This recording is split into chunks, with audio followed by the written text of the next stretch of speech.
بسم اللہ الرحمن الرحیم۔ سیدنا ابو سعید خدری رضی اللہ عنہ سے روایت ہے کہ رسول صلی اللہ علیہ وسلم نے فرمایا، تم سے پہلی امتوں میں ایک شخص تھا جس نے 99 قتل کیے۔ اس نے پوچھا کہ زمین کے لوگوں میں سب سے زیادہ عالم کون ہے؟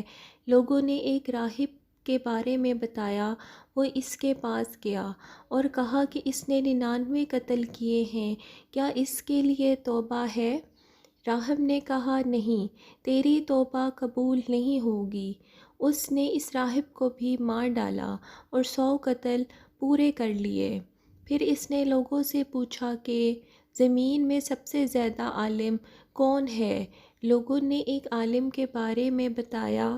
وہ اس کے پاس گیا اور پوچھا کہ اس نے 100 قتل کیے ہیں، کیا اس کے لیے توبہ ہے؟ وہ بولا، ہاں ہے۔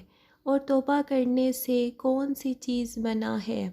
تو فلاں ملک میں جا، وہاں کچھ لوگ جو اللہ کی عبادت کرتے ہیں، تو بھی جا کر ان کے ساتھ عبادت کر، اور اپنے ملک میں مت جا کہ وہ ایک برا ملک ہے۔ پھر وہ اس ملک کی طرف چلا۔ جب آدھا سفر طے کر لیا تو اس کو موت آ گئی۔ اب عذاب کے فرشتوں اور رحمت کے فرشتوں میں جھگڑا ہوا۔ رحمت کے فرشتوں نے کہا کہ یہ صدقے دل سے توبہ کر کے اللہ کی طرف متوجہ ہو کر آیا تھا، اور عذاب کے فرشتوں نے کہا کہ اس نے کوئی نیکی نہیں کی۔ آخر ایک فرشتہ آدمی کی صورت میں آیا اور انہوں نے اس کو فیصلہ کرنے کے لیے مقرر کیا۔ اس نے کہا، دونوں طرف کی زمین ناپو، جس ملک کے قریب ہے وہیں کا ہے۔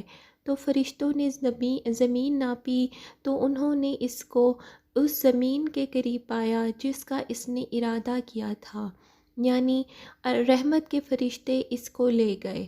حدیث میں آتا ہے کہ جب وہ مرنے لگا تو اپنے سینے کے بل بڑھا تاکہ اس ملک کے نزدیک ہو جائے جس کا اس نے ارادہ کیا تھا، اور یہ اللہ تعالیٰ کی بخشش سے ممکن ہوا۔